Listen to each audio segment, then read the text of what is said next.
Welcome to the local campaign here on Rogers TV. I'm your host and moderator, Paul Nichols.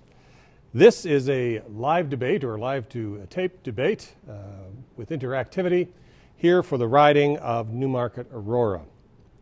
Over the next hour, we're going to cover a broad range of issues and hear what the candidates have to say about their positions on those issues. We will hear questions both from citizens in the field and from myself. After each question is asked, each candidate will have 1 minute with which to answer.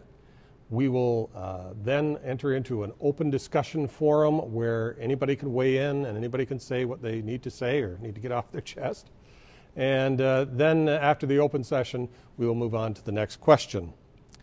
I will ask or mention that if everybody talks at the same time, it makes it very difficult for anybody to hear anything. So, but don't let that defray you from taking part, okay? Prior to the show, we did a draw for the opening and speaking order before we began. And we're going to start with opening statements, and that will introduce you to the candidates that we have. And I will point out that we did invite all the candidates on the roster to the debate today, and the 4 candidates that you see are the 4 that have chosen to accept our invitation. So, that said, let's start with our opening statements, and we will start with Lois Brown of the Progressive Conservative Party. The Conservative Party. Conservative Party. Thank you, Paul. And I'd like to first of all say thank you so much to Rogers for hosting this debate, and I look forward to the interactive discussion that we are going to have here today. I want to thank the residents of Newmarket-Aurora for the confidence that they've placed in me to represent them in Ottawa, and I hope that on October the 19th they will once again give me that trust. I believe that the future of our great nation hinges on 3 things: trade, training, and tax cuts. Trade, because we are a trading nation and we need to negotiate more destinations for our products. Training, because we need our young people to be trained and ready for the jobs of the future. And tax cuts, continued tax cuts to families so that they can make the investments in their own future and businesses continue to make jobs. We've balanced the budget in Ottawa, and now we want to help families balance theirs. Thank you. Next to speak, Kyle Peterson of the Liberal Party. Thank you, Paul, and thank you, Rogers, for hosting this debate. I want to be your voice in Ottawa and work hard for you. This election is about our future, and I believe that better is always possible. Only Justin Trudeau has a plan for real change. Our plan will create jobs, strengthen the middle class, and help those working so hard to join it. We will deliver tax cuts so we can all keep more of our own money. We will provide one bigger, automatic, tax-free child benefit that will help families with the high cost of raising their kids. And we will invest in infrastructure that will create jobs right here in Newmarket and Aurora. We need real change now. I work with both large and small businesses all the time. I know firsthand the importance of a strong economy to Canada's well-being. I know we need to build a country where everyone has a real and fair chance at success. As a father, I want my children to have the same opportunities that I did growing up. Please join me in bringing real change now for a better Canada. Please vote Kyle Peterson on October 19th. Thank you. Thank you. Next to speak will be Yvonne Kelly of the New Democratic Party. Thank you, Paul, and thank you to Rogers and to all of you who are tuning in to watch this evening or whenever you are watching. I'm proud to be the NDP candidate for Newmarket-Aurora, largely because of the values of fairness, inclusiveness, and collective responsibility that our party stands for, that informs our policies, and that will also take us in a new direction for Canada. As you all know, we are experiencing rapid income inequality right across Canada. As a New Democrat, I don't accept that as a foregone conclusion. I know that we can do better, I know we can do things differently, and I believe strongly that we can restore a higher quality of life for all Canadians. The NDP has a plan to invest in childcare, home care, pensions, transit, better jobs, and housing. And we can do this because our plan is to require large corporations to pay their fair share of taxes for the first time in a very long time. And we know that 80% of Canadians are also in favor of the NDP position on this. I believe the residents of Newmarket and Aurora deserve better. I believe that we can work together with the residents of Newmarket and Aurora to restore a quality of life. And the top 1% of Canadians, that's not where most residents of Newmarket and Aurora. We've got to move along. Thank you. Next to speak is Dorian Baxter of the Progressive Canadian Party. Thank you, Paul, very much. And I do want to commend Rogers for their commitment to democracy. It's wonderful that all the candidates have been invited here today. My name, as I say, is Dorian Baxter, and I would like the people of Newmarket-Aurora to associate my name with the defense of democracy. And I'd like the slogan, vote Dorian for the defense of democracy, regardless of your party. And you know, I have to say this, I've been here for 20 years. I'm an educator, I've got my BA, my master's degree. I was an associate professor with Drake University for 16 years, training teachers for the province of Ontario. And I would ask you to seriously look at the word parliament. It means the person that can speak on your behalf. If you want Ottawa to be all shook up on the 19th, vote Dorian Baxter. And I'll say thank you very much. Thank you. We now move on to the questions, and the first one will be a video question from a person in the street. You may actually recognize this. Hi, my name is John Taylor. I'm the Deputy Mayor of Newmarket and the Co-Chair of the Human Services Planning Board of York Region. In York Region, housing affordability is a major issue for our residents, and I'd like to ask the candidates in this federal election a question, which is, do you and your party support a national housing strategy for Canada, and will you commit to pursuing that both personally as a party if elected in this first term of office? Thank you. All right, the first person to deal with this question will be Kyle Peterson. Thank you, Paul. Thank you, John, for that great question. And as a Liberal Party, we do definitely support a national housing strategy for affordable housing. I personally support it. We're, of course, investing over $60 billion more in infrastructure over the next 10 years. $20 billion of that is earmarked for social infrastructure, part of which will, of course, go to affordable housing. We have a definite shortfall of affordable housing in York Region and Newmarket-Aurora right now. Something needs to be done. The federal government hasn't been at the plate on this for over a decade, and it's time that changes, and I'll be happy to advocate for that and fight for affordable housing in York Region and in Newmarket-Aurora. Thank you. Next to speak, be Ms. Kelly. So absolutely, Tom Mulcair and the NDP have said right from the gate, out of the gate, that we are definitely in favor of a national housing strategy, always have been. I think the thing that I want people to understand is that we actually had a national housing strategy at one time in this country, and in the mid-90s the Liberals saw their way through to cancelling that housing strategy and leaving housing up to the private sector only. So we've been calling for that for some time. The Conservatives have continued with that legacy of not having a national housing strategy. So flash forward 20 years and we have a national housing crisis in Canada where 35,000 people are homeless every day and go to bed on the streets of Canada at night. And so we definitely need a national housing strategy and a long-term vision and a commitment to co-op housing, which we know our current government is ready and poised to eliminate. So we definitely will fight for housing. Mr. Baxter.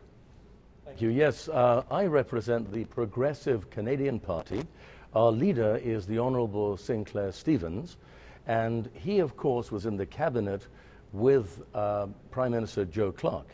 The national housing projects under Prime Minister Joe Clark were second to none, and we have a plan to revitalize that. Now, of course, it's been pointed out, and many of you are aware, that the Progressive Canadian Party does not yet have a Member of Parliament. And I'm asking you to really seriously consider sending me there. My mother taught me as a small boy, she said, Dorian, it is not the size of the dog in the fight. It is the size of the fight in the dog. I can tell you locally, you will be looked after on a level that has never happened before in this area. And I will certainly make sure that it is mandated that these real estate conglomerates must start providing units of housing that are affordable. I will be there to ensure it is done. Thank you. Next to speak, Ms. Brown. Thank you, Paul. One of the reasons that we have had a problem with affordable housing, particularly in the GTA, is because of the NDP policies that were put in place in Ontario in the early 90s when we put rent controls in place and what we saw were developers move to building single subdivision homes. But what we have done as a government is we have looked at the problem and we are already addressing it. We have a homelessness strategy. It is the homelessness partnering strategy into which we put $600 million. We also have an affordable housing strategy. We have $35 million of that money that comes into Ontario annually, and $530,000 of that money is coming to York Region alone. On top of that, we have $303 million that is going annually into homes for our First Nations and Aboriginal people. We will continue on this track. Thank you. We're going to go into open session now and let the four of you talk further about this particular question. Okay. One of the main issues, I think, here is that on a local level, it would appear that people in Newmarket-Aurora don't have a voice. They don't have anybody that is able to take them and show them how they can find affordable housing. The waiting lists are 5, 6, and 7 years long. As a party, we have an answer to that, and as a local candidate, I can address those issues in strength. I'd like someone else to be able to speak. Well, I mean, housing is a fundamental, it should be a fundamental right. Without housing, it's hard to find a job, it's hard to raise a family, everything flows from that. And we're not on the right track. I've served for 5 years on the United Way board. There's a poverty issue, and it's right in Newmarket-Aurora. It's real. A lot of people aren't aware of it, and a lot of it comes right down to the lack of affordable housing. So we need a more robust strategy, and to do that, we have to invest money in the infrastructure to build it. Only the Liberal Party is willing to make that commitment, to make that investment. I wouldn't say only the Liberal Party, hold on because a I think second. the other parties The best certainly way have. to lift Canadians out of poverty is to ensure that there are good, high-paying jobs available for them. Our government, under our government, with our low-tax plan, has seen 1.3 million net new jobs created in this country from coast to coast to coast. The problem is very few of them are high-paying. Most of Kyle, them are temporary. we also have not That's at why all. They can't afford housing. 90% of them are full-time, 80% of them are in the private sector, and 2/3 of them are in high-paying jobs. If I These could are all- just bring this back. Along with These are all good we points, have but, put the social transfer, doubled the social transfer since the Liberals were in place. In fact, $4.5 billion more in social transfer going into the provinces. Since we're That talking is about where Your poverty, government has though, been I in think power that, for 10 years. Who cares I what think it's happened 20 important, years though, ago? for people to Because know that you didn't do it. leadership You didn't needs do to it, be and done you're the by government example. now. I wasn't sitting in Ottawa. And You I are. am the You only didn't get it done, candidate Lois. that You has didn't get it actually done. said Hey, that one half So of I'd my like to salary interject. I would will like be to given back interject. One to fight speaker. poverty. And I think this is that's an important thing. I've challenged all the other candidates and all the other parties to do the same thing. If every single sitting member of Parliament gave 50% of their salary back to fight poverty, we'd at least have leadership by example. Okay, I'd like to take issue with what Ms. Brown is saying in terms of the provincial NDP and rent control. I hardly think we can blame the lack of affordable housing on rent control. I think that's almost laughable. I think that part of the problem is we decided a long time ago, both the Liberals and the Conservatives, that we didn't need a vision and a strategy around housing, that the private sector would take care of it. So that's where the problem started. I will second I will that, also yes, say absolutely. that the current plan that the Conservative government has to eliminate the co-op housing subsidies is going to put at least 70 to 100,000 more people on the waiting list for subsidized housing here in Ontario, when we already have not just a 5-year waiting list, Dorian, but a 12-year waiting Ms. list. Kelly, so we we are did going to not create eliminate another. any of those subsidies. I'm going to finish. Thank you very much. The agreement was We that are it gonna would go to the create another province after housing crisis. 25 years, and so those co-op houses like Kelly are now just to the be able to responsibility Okay, hang of the tight. Could provinces. you just finish what you were going to say? Because I Ms. Brown has the floor, so. I thought that, Well, I Yvonne did had have the floor, but yes, I got cut off. So I guess what I'd like to say is that it's nice to have hindsight 2020, 20 years later, when we have 600 people dying on the streets of Toronto, for one, over the last 10 years because of the lack of housing. And I think we've always known that housing, an investment in housing, is an investment in our economy and in our revenue stream, because it saves us 8 times the dollars that we will pay out in intervention services. So. And I was quite serious, to be candid with you, about the need for these real estate moguls to be held accountable. Every time that they take all this land, they should be providing units of housing that are affordable. And this needs a local candidate, someone that understands the issues, to really make sure, to lobby for this. I have the strong voice that can do this. We are Okay. a progressive Canadian party who want to see progress Thank in you. this area. Paul, I was very pleased to be at the sod turning and the ribbon cutting of a project in Toronto that was called Options for Homes, where the government was the take-back mortgage, second mortgage holder on that project. Another one just at the Dawnlands that we just cut the ribbon on in July. Thank you. So we're working on these issues. We need to move on. We want to get as many questions in as possible, okay?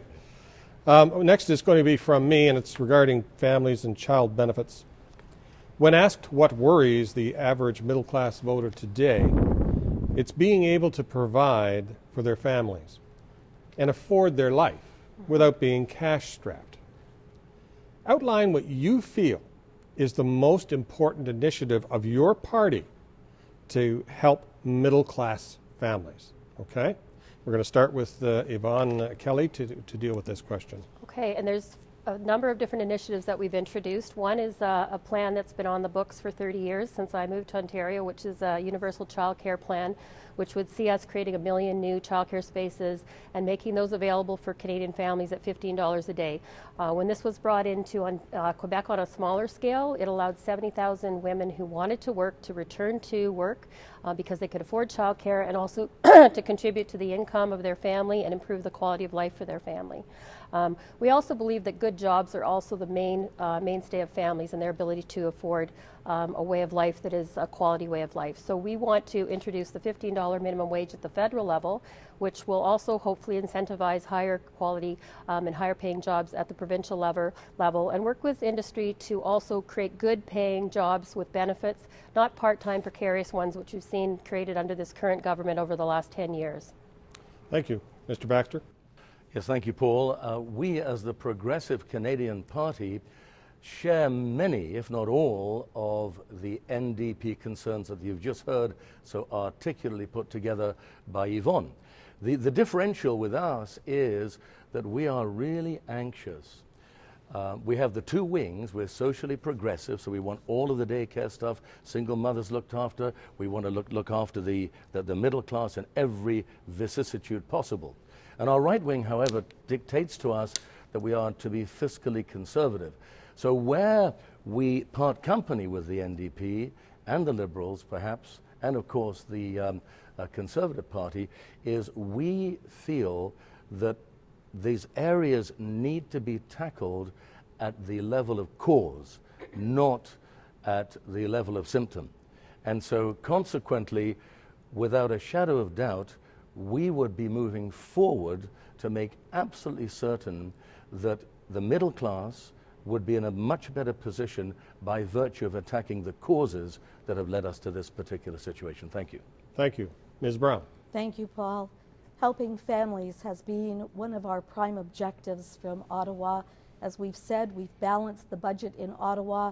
We now want to help families, Canadian families, balance theirs, which is why we have reduced taxes over and over. 160 times we have reduced taxes. We started by reducing the GST from 7% to 6% and then down to 5%. The average family of 4 is saving $100 a month just on GST savings alone. But we have continued. We raised the personal income tax deduction, and now we've put in place this comprehensive family tax benefit that gives every parent with children under the age of 6 one component, and 7 to 16 or 17 get the second component. We are helping families because we believe that one family earning $80,000 from a single income earner should have the same kind of ability as 2 income earners earning $40,000 each. So we want to have families be able to make those decisions for their own children. Thank you. Mr. Peterson? Thanks for that question, Paul. And let's go back to the premise of the question. What can we do to help the middle class? There's no doubt that the middle class is suffering over the past decade. There hasn't been an increase in incomes for the middle class, a real increase relative to inflation in that time. Families are having trouble making ends meet. There can be no doubt about that. How do we help them? There's a couple of ways. There's a number of ways. A couple of priorities, I think, is a middle class tax cut. 7% lower taxes for all middle class families. I think that will do wonders. And that money will be spent in the economy to help to grow the economy as well. Of course, we have a Canada Child benefit. which will help the middle class and will pay up to $2,500 more a year than the Conservative approach, who are going to be sending checks to millionaires. And the NDP agrees with that approach, which I find offensive, to be honest with you. That's not helping the middle class. That's helping everybody who has children. Well, everybody doesn't need help. So, and the $15 a day daycare may or may not be a good plan, but it's not going to be implemented for 8 years. There's not a baby alive today that's going to benefit from the NDP daycare plan. So let's do things that can happen now. We need real change now. Tax cuts, child benefit, that's what's going to do it. Thank you. Now it's an open forum, so I invite you to weigh in. I'd like to ask you, though, if the 8 years or whatever number of years, I don't think it'll be that long before all the childcare spaces are created for sure, how is that more hard to swallow than the 30 years that we've spent waiting for the Liberals and Conservatives to do this? Because they promised, we've heard successive promises around childcare for the last 25, 30 years in this country.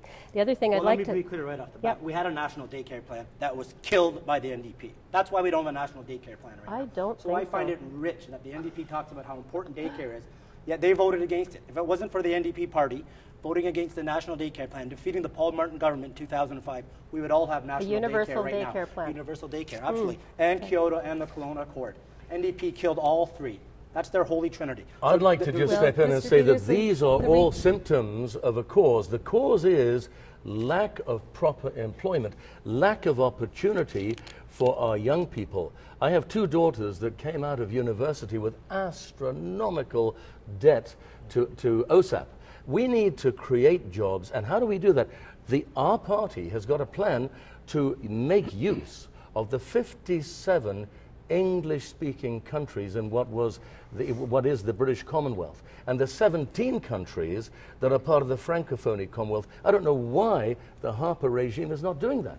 We need to know that this country of ours can solve all the problems by attacking the cause if we have proper employment, which will happen if we take our true position as a country. Canada can lead not only the Francophonie world, but the English world as well. We are rising up, and we need to make sure that once people are employed, once they've got the jobs that they need, the rest is going to fall into place. So our commitment as a progressive Canadian party is not to play around with the symptoms. We want to get right at the causes. Employment and lack of it is probably the major cause that we are facing, that has caused the middle class.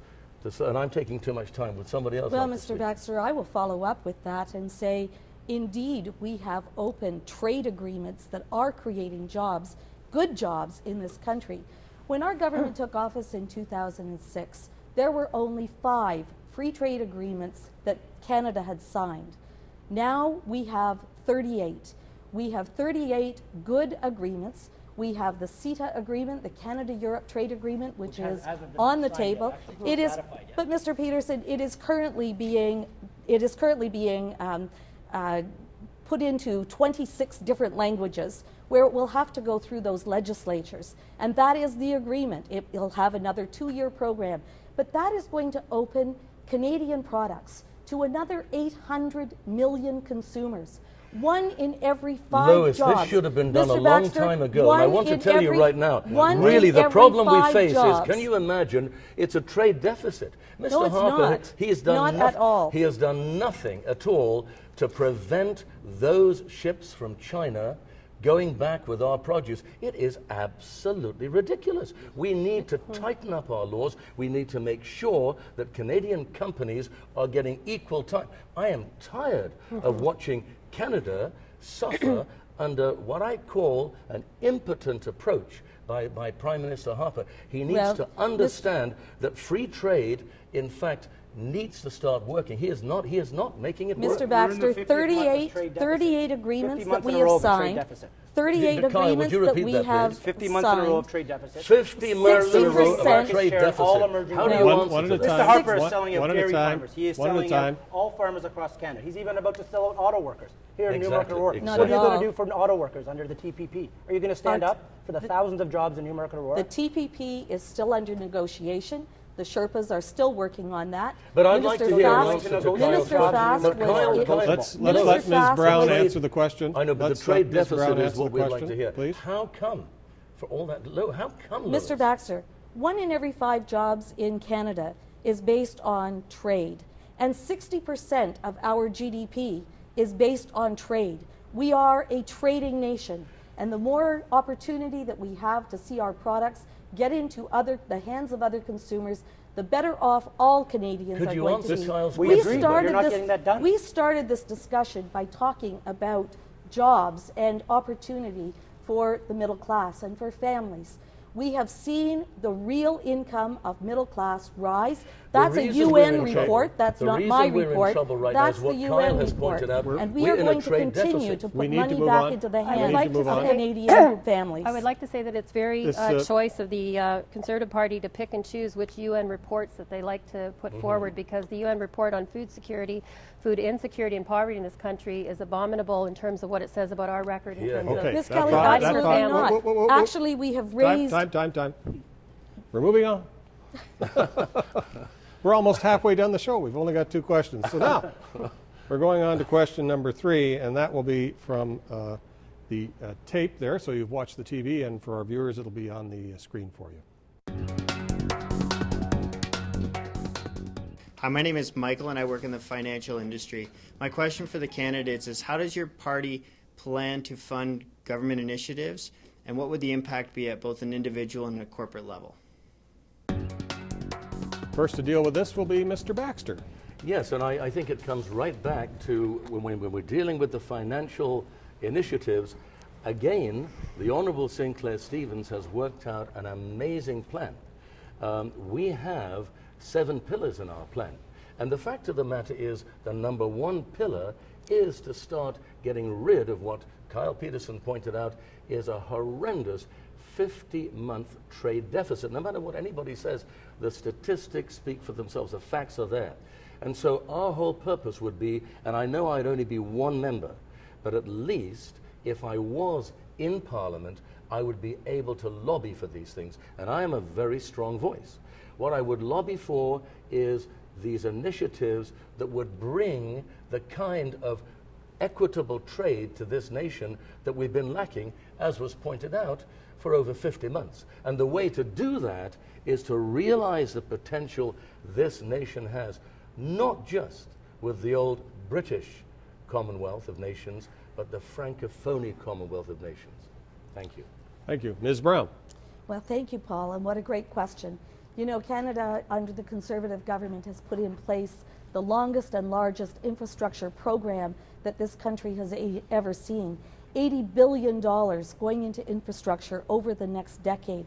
I have a list of some of the things that we have done just in the GTA. I'd like to read them to you. We've invested in the Toronto-York-Spadina subway system. We've done the extension of the GO Transit system, the parking garage in Aurora, Union Station refurbishment, the extension of the 404 North and the 407 East. And we've also done the gas tax refund to the municipalities. Newmarket has had about $13 million over the last 7 years, and Aurora has had about 8. The way that these things are going to be financed is through our low tax plan that has obviously worked, because we have these infrastructure programs ongoing and they are working. Mr. Peterson. Unfortunately, they're not working.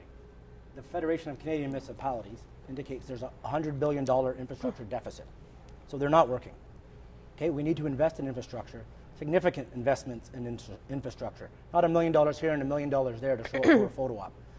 But I believe the question was, how is it going to affect corporations and personal individuals? Well, we're not raising the corporate tax rate, and we're not raising income tax. We're actually cutting income tax. So it's not going to affect persons or corporations on their tax rates. We're going to invest through deficit financing, which is an important way. Money is cheap right now. The time is to borrow. The Conservative government agreed. 2007, 2008, they went into significant deficit to face the recession at the time, which most economists agree was the right thing to do.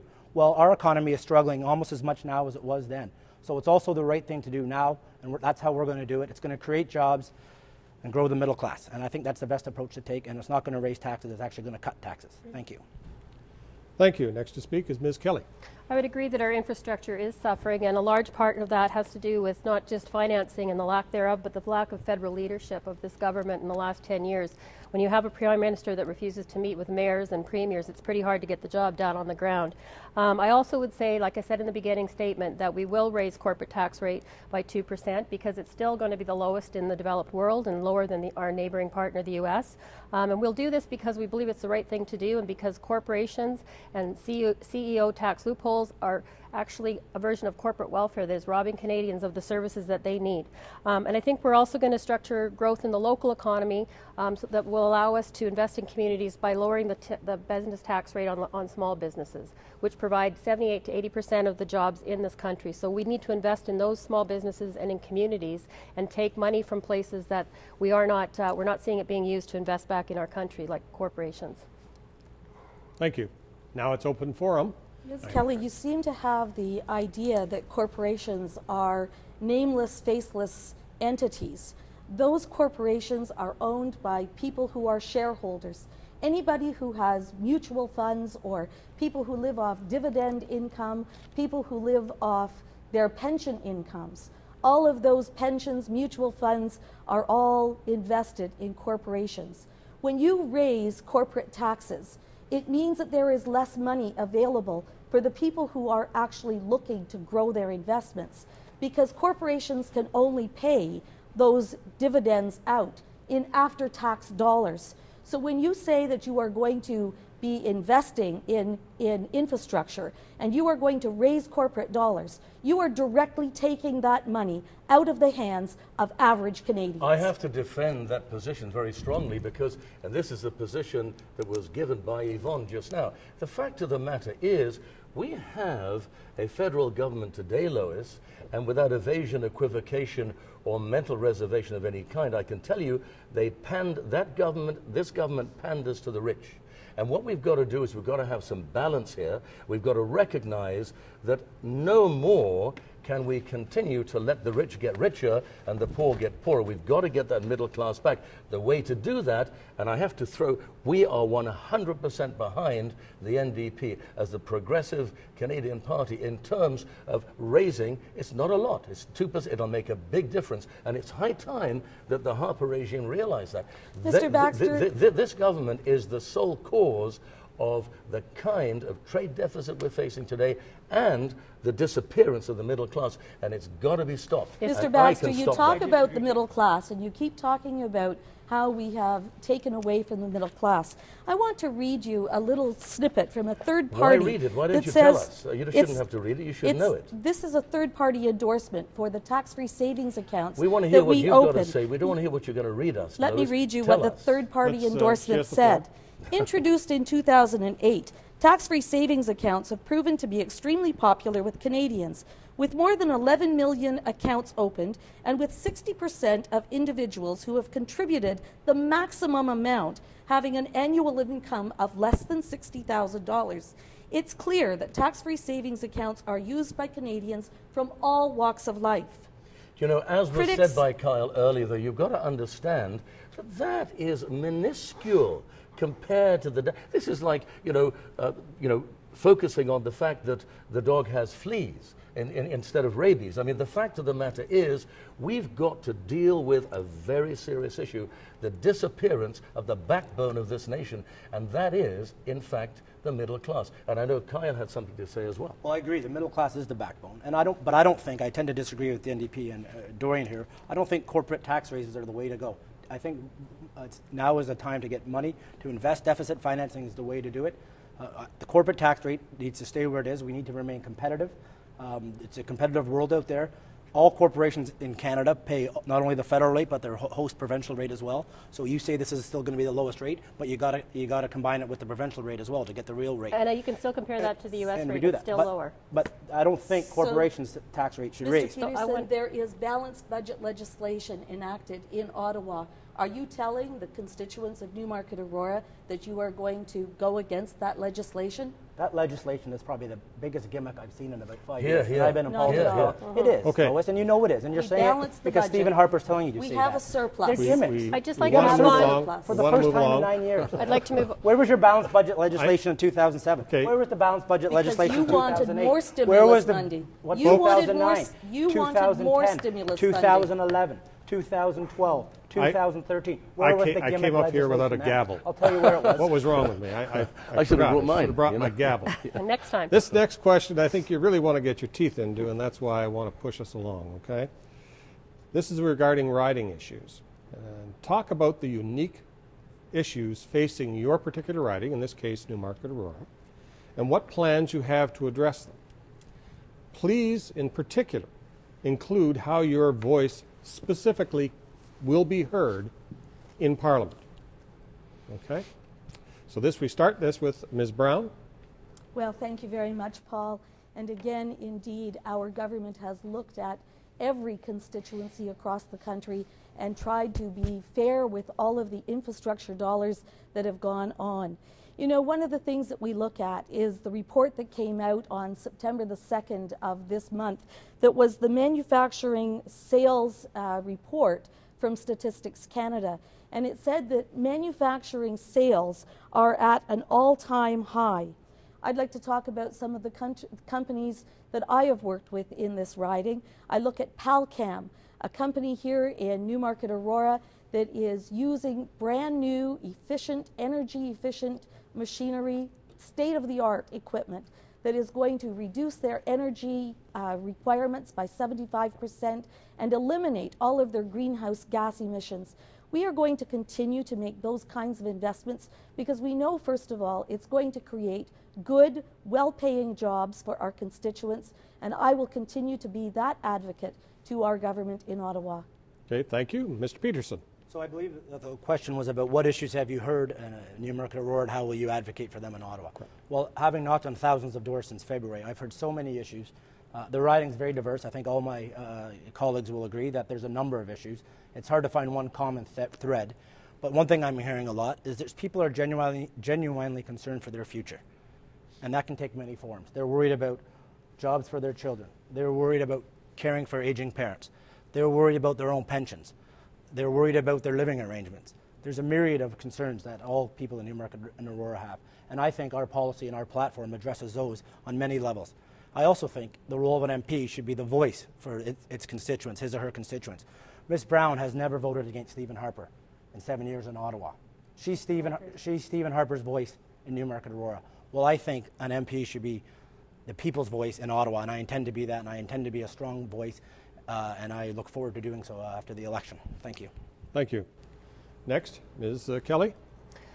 I feel often that politicians become quite out of touch with their constituents, and I think that we need people in these roles that are actually on the ground working with community, and I believe that my experience in social policy and housing, in healthcare, and working in the constituency day in and day out through my work at the school board with families in the community, I think that the biggest issue that a lot of families are saying they're facing is that their children are going to do far less well off than they did, and that's never happened before. This is the first generation where that's going to be taking place.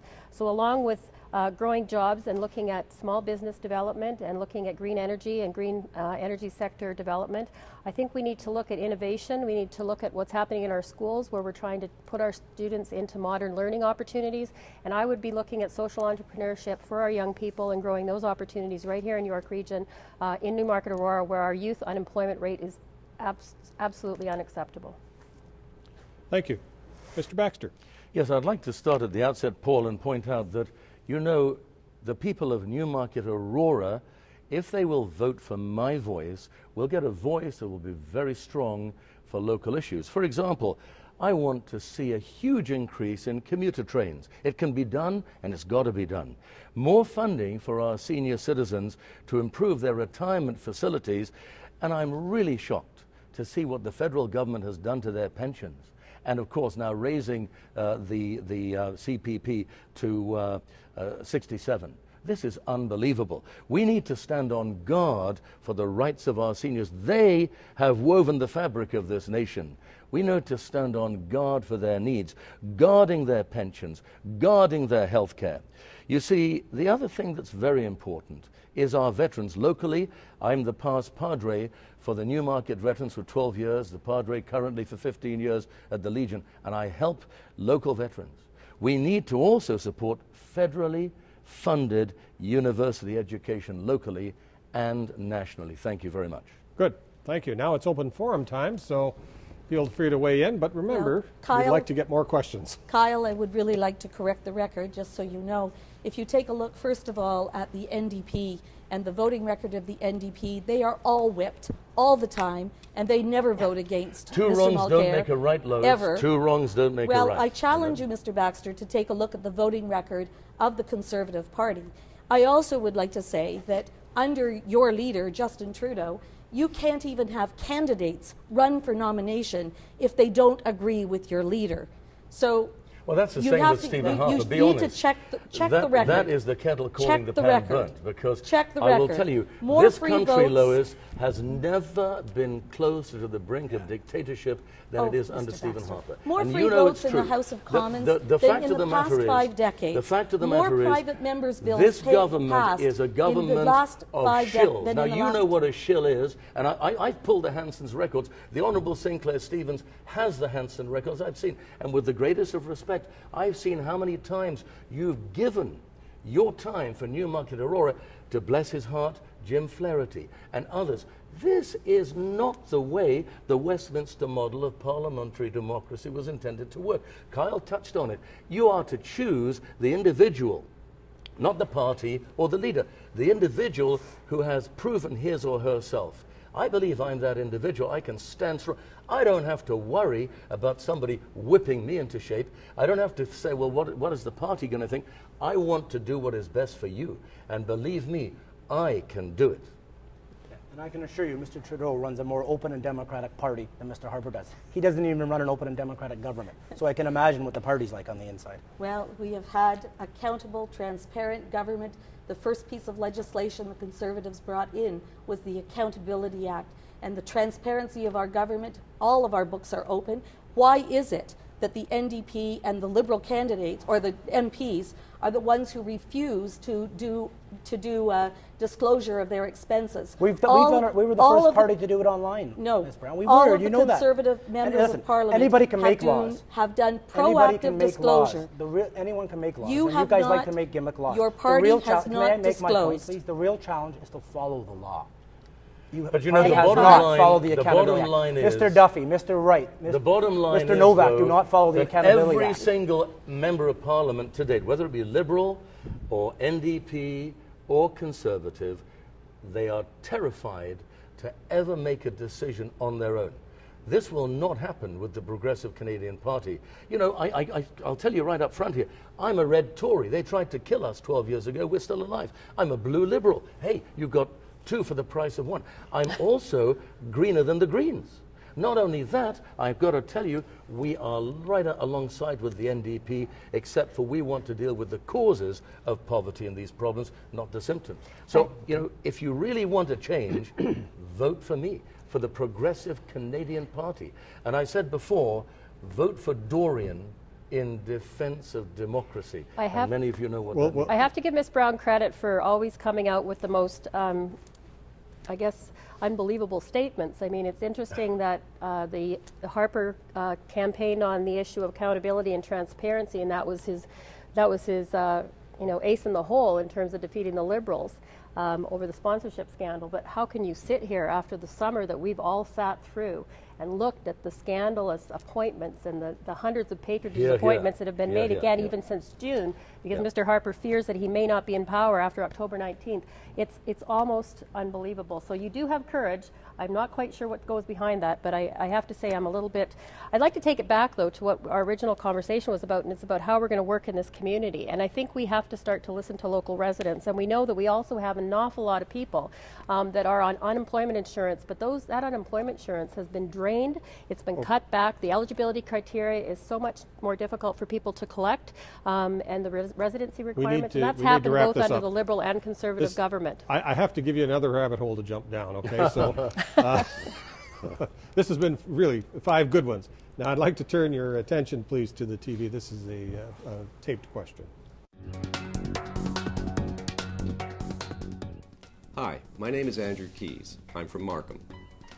I would like to ask each of the candidates what your thoughts are on democratic reform. More specifically, if you had to make one change to our democratic process, what change would that be? Thank you. All right. Mr. Peterson, you're going to start. Okay, so it's my turn. So that's a good segue. Actually, it's almost like Yvonne knew that question was coming. Apparently I did. No idea. The Liberal Party has a great platform for democratic reform. Many things. We're going to actually strike an all-party committee to look at alternative voting methods. We want to review things like online voting, potentially mandatory voting, and different ways of electing your local MPs. We also are going to have way fewer whipped votes. We're going to have Canadians' input into policy. There's a number of things in our suite of democratic reform. But I think perhaps the biggest issue is what we've already talked about, is to have way less whip votes in Ottawa, give the members of Parliament the power that the system was meant to give them. They're the voice of their riding, and that needs to be exercised in a free manner, and having less whip votes is the best way to do that, and I look forward to being able to do so. Thank you. Ms. Kelly. This is an easy one for me, not because I knew the question was coming up, but I would definitely lead with the fact that the NDP are the only party that are saying that we would implement mixed member proportional voting system, which is the electoral system that has been studied and recommended by experts on this across the world. And that is the system that will allow people in Canada to be able to have their votes count. Right now our first past the post system is outdated. It allows a government like the one that we have to form a majority government with less than 40% of the votes in this country. And if you look at a region like ours with 10 ridings in a mixed member proportional electoral system, you would have representation from the Green Party, from the NDP party, perhaps from an independent party, as well as the mainstream party. So I think that's the main thing that we would do. I also would like to say that the Conservatives did actually bring in the parliamentary budget officer, which was a first good step. But I would say that if we're going to bring someone like that in, and Tom Mulcair said we need that role, but we won't fire them or let them go at the first chance that they have to disagree with us. So I think that there's certain things that we have to really stand firm on. Thank you. Mr. Baxter. Yes, I'm grateful that Yvonne raised the mixed member issue, because you may not have been aware of this, Yvonne, but as the Progressive Canadian Party, we favour that as well. We're not interested in this first past the post. It really is not democratic. But you know, I wasn't going to mention this, but this question does bring it to the fore. One of the most important things would be, in my view, when there is an all-candidates debate, it should always be an all-candidates debate. Many of you are aware that I've been excluded from the debate on October the 6th by the Newmarket Chamber for no reason other than the fact that they've changed their protocol. And you've got to have 5% of the popular vote. Green Party hardly ever got that, but they have one member of Parliament. This is undemocratic. My phone has been rung off the hook. I have so many supporters. I'm grateful that Kyle and Yvonne and I believe the Green Party have objected to this. And my challenge is, if you're not being whipped by your party leader, and if I don't get invited to that debate, I'm asking you to boycott it with me to show that you have the individual strength to stand up for democracy. Thank you. Thank you. Ms. Brown. Well, thank you very much, Paul. And I just go back to the issue, first of all, of proportional representation. You know, the first past the post system has served us very well, and it is still being used by the 3 oldest democracies in the world. So there must be something right about it, and we know that there are 3 provinces in Canada that have already had a referendum on this issue, and they have dismissed it and voted it down. So we are going to continue with our first past the post system. But I would like to just make some comments about the Fair Elections Act that we brought in to safeguard our voting system. One of the things that we are asking for is for identification to be shown when people do get their ballot. We think it's an important piece that needs to happen when people are participating in the vote. You know, I did a little bit of research for myself, and I found that even if you want to go and get a Newmarket library card, you must show identification, including something that has your picture and your address. So the Fair Elections Act is a new piece of legislation, and people who are voting on October the 19th are going to participate under that piece of legislation. Thank you. So I've been told from behind that we're going to skip the open forum on this particular question because we like more questions rather than. This is a rabbit hole that we could be on. You're the boss, Paul. You're the boss. So we're going to move on to question, my question, which is a question read by me. And what is your party's plan specifically for job creation, and how will that plan benefit this riding, the riding of Newmarket-Aurora? Please indicate specifically what steps you will take to ensure jobs are retained in Canada and spread evenly among all types of people. You can read into that all types of people, whatever it is you want. And the first person to speak to this one will be Yvonne Kelly. So I think the first thing that's part of our platform that's critical is recognizing that small business is the driver of our economy. They are the ones that invest money in our local economy. And so that goes to our plan to lower small business tax rates and to also provide the innovation fund to be able to encourage small business to be able to invest in their businesses and invest in the things that make their businesses able to work, whether it's manufacturing or others, and to be able to then open up that economy at the local level. We feel that taking the money from the corporate sector to be able to invest in that means that we are actually going to be able to be more responsive to our communities and grow a more sustainable economy. I think the thing that we recognize is that we need to start to look at communities first as opposed to looking at from a broader level, because we need to look at the needs that are in those communities and work with businesses to create job opportunities that will mirror what is happening in that community. It's not a cookie cutter approach that goes right across Canada. Okay, thank you. Mr. Baxter.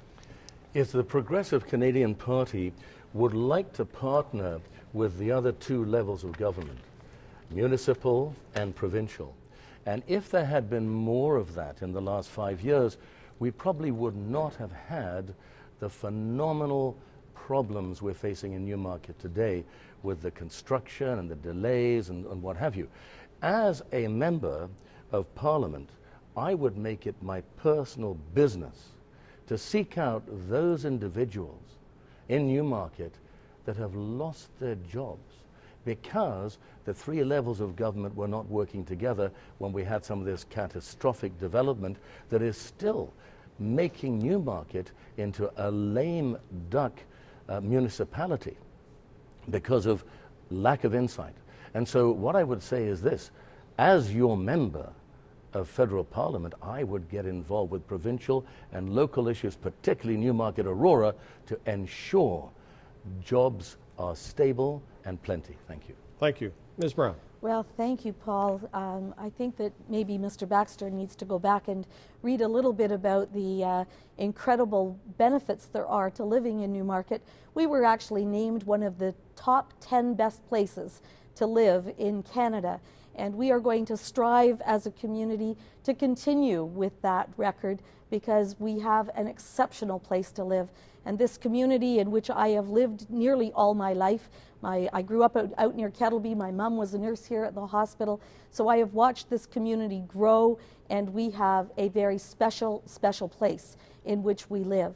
But I do comply with what Ms. Kelly said about growing small business, because small business is responsible for about 80% of the jobs that are created in Canada. We, first of all, reduced the taxes by 3%, and we have said that a re-elected government will take that back down to 9%.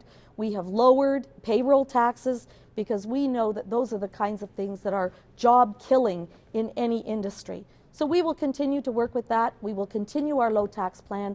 That's what's going to create jobs for people right here in our community. Thank you. Mr. Peterson. I think to create jobs, you've got to make investments.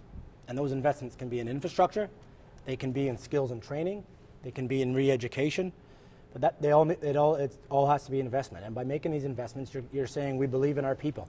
And those investments, investment in infrastructure, investments in skills training, investments in education, will all pay dividends here in Newmarket-Aurora. Newmarket-Aurora is a great place to live, and I think we can all agree with that on this stage. I certainly agree with Lois's sentiments. I've lived here most of my life and went to high school here, so I absolutely love the community, raising my family here, so it's a beautiful place to live. We all obviously think highly of it, or we wouldn't be running to be the Member of Parliament for it.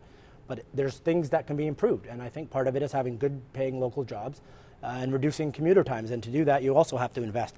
And so making these investments in infrastructure, making the investments in transportation, making investments in clean and green technology will all pay dividends in Newmarket-Aurora. Excellent. We're going to have an open forum on this one. We've got about 4 minutes left, so I have to step in at about 4 minutes there, just so you know. Well, so Mr. Baxter, you talked about more investments in GO, and Mr. Baxter, you talked about more commuter trains. We have already done those things. We have supported the implementation of more commuter trains. We've put the infrastructure in place. Part of the problem for GO was that the bridge at the south end of Aurora was not sufficiently strong to carry more trains or longer trains. This is the whole point I was making, though. If the municipal government... Let me finish. No, this is an open forum right now, and it's open to anybody, and I'm commenting on what you just said. If the municipal government had worked hand in hand, as it should do, with the provincial government and the federal government, there would never have been this problem. I've just heard recently they may be wanting to take down that bridge that connects the hospital in order to be able to get the tram line. This is absolutely ludicrous. And the price I heard, $2 billion. Is this true? I mean, honestly, Newmarket needs to have, and what about those people? And Kyle, I understand your sentiments, and I know that, you know, they come from a pure heart. But let me say this, my heart goes out to those people that have lost their jobs on Davis Drive, and let me tell you, when I'm elected, I will make sure that those people know all three levels of government are concerned. And that's the main point I was making. We need to work together. I have a history of being able to work together with people. I believe that when you've got the right people doing the right job, things get done. We need to have those three strands of government in unison, working in harmony. And I know that Yvonne had a comment here. We need to work with our partners in the provinces. We need to work with our partners in the municipalities. But I think Yvonne was going to say something. Sorry. No, I was saying a similar thing, and I think we've seen that we've had a federal government that hasn't worked that well with municipal governments. And I think that the other thing we can look at and probably blame part of the Davis Drive situation on is a public-private partnership that involved a foreign developer. And I don't know why we need to go outside of the continent to find someone to be able to build a structure in our own small city that doesn't even match the scale of what we needed.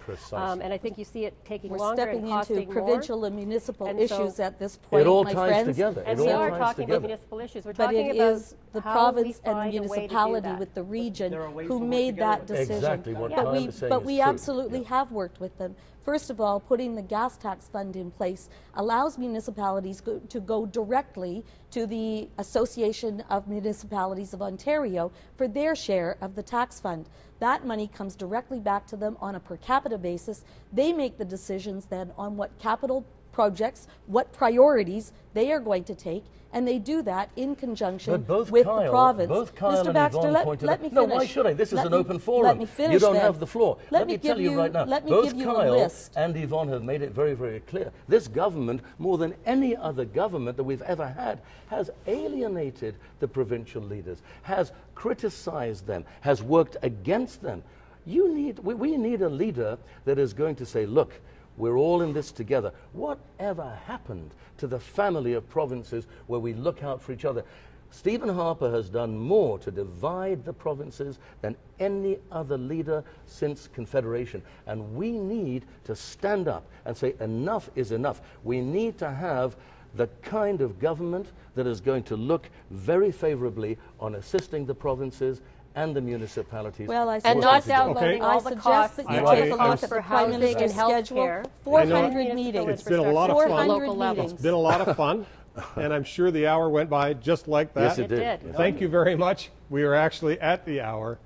And I appreciate your participation today. I'm sure the audience does as well. We wish you the best of luck in the election. Thank you. If you want more information, go to rogerstv.com where you'll find everything election. Thanks for watching.